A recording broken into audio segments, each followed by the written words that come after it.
Hi, my name is Emily Lopez, and for this first career profile, I chose to do marriage and family therapy as my job title.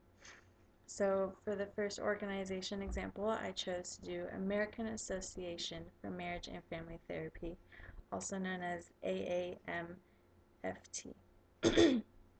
This organization is located in Virginia. I don't have any contact information that I could give as far as someone that I know in this field, unfortunately. But as far as the work environment goes, this is a very diverse field where you've got a lot of people that you're working with, and this could include um, working with a variety of clients, including small groups, individuals, couples, and families. Your flexibility, depending on the organization you're with, or if you're an independent worker, can depend on where you're located at as well. Typically in a community health organization, public or private practice, or day treatment program. Um, Marriage and family therapists see their clients in an office during the day, while others can also provide services at community locations.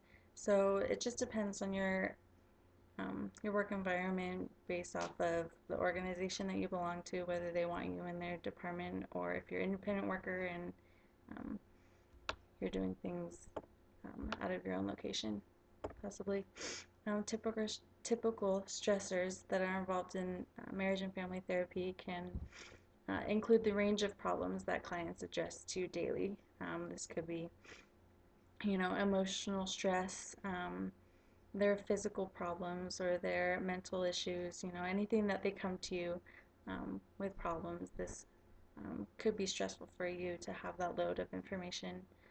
Working with a variety of people and diverse attitudes, you never know um, the way that they're going to approach you, or the attitudes that they're going to have, whether they're depressed or angry or sad. You have to be able to cope with them and be able to um, get them out of those stages. So that could be something that could be very stressful for you, and being able to adapt to what they need. But that's something that, as a therapist, you'll definitely have to have. Keeping yourself emotionally detached so that you don't bring it into your home is something that could be stressful as well. Oftentimes, we feel that work sometimes comes home with us, and so that's something that we need to be able to break away from. Just having work not bring that stress home with you into the family, because that could create more stress. Also, something that could be stressful is just as you're starting out, building that client base, and having clients that come to you, and how you bring them to you, and just starting that up. So typical benefits that come along with marriage and family therapy. I did this off of the American Association of Marriage and Family Therapy, just as an example, but benefits do depend on the organization that you belong to. So some examples could include the life insurance that they give you, disability insurance. Actually, they do give you discounts for flowers as well, just in case your clients may need something uplifting. Health insurance benefits, discounts on professional liability insurance, discounts on credit card processing, or discounts on products that you may need for clients, or that clients may need directly. So some common job tasks that come along with marriage and family therapy. We've got a lot here, but we've got assisting and caring for others, providing assistance, medical attention, emotional support, and/or other personal care to others, such as coworkers, customers, or patients. In this field, you have to diagnose and treat mental and emotional disorders, whether cognitive, affective, or behavioral, within the context of marriage and family symptoms. Um, Apply psychotherapeutic and family symptoms theories and techniques in the delivery of services to individuals, couples, and families for the purpose of treating such diagnosed nervous and mental disorders. Being able to ask questions to your clients that will help identify their feelings and behaviors, why they're acting this way, why they're doing these um, actions. Maintain case files that include activities, progress notes, evaluations, and recommendations. So keeping track of everything that you're discussing with them and keeping a file of everything that you go over. um, so as well as collecting information about clients using techniques such as testing, interviewing, discussing, and observing. So you'll need to be able to do all those with your clients.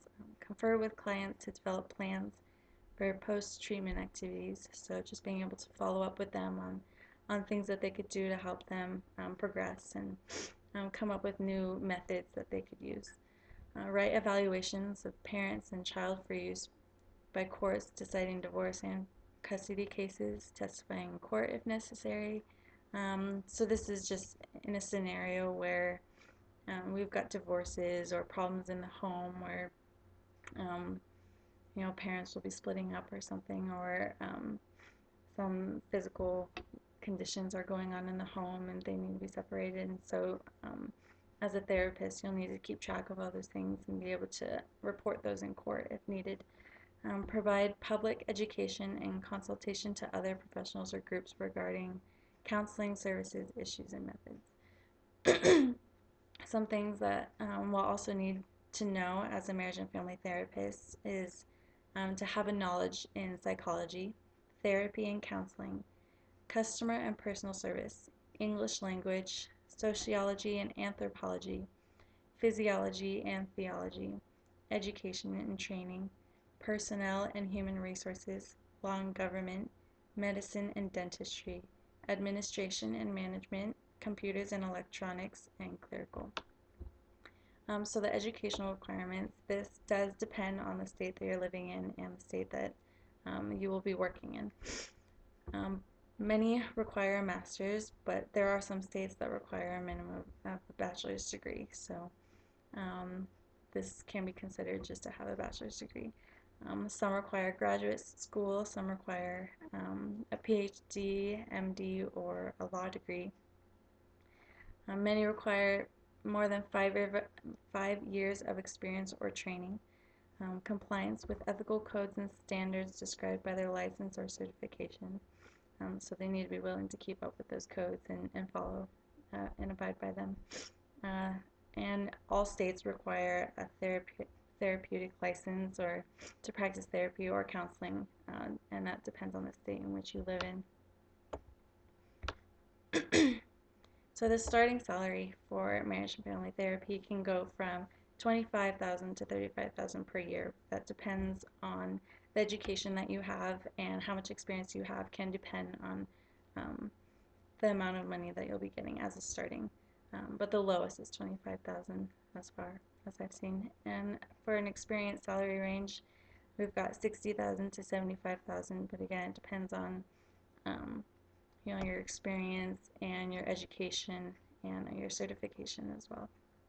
And so with miscellaneous career information, we have that in this field you want to have a strong desire to help others and be respectful, trustworthy, and confident as yourself. Being an individual, working with all these clients, you need to be able to create a foundation with them so that they can be able to trust you, open up to you as well.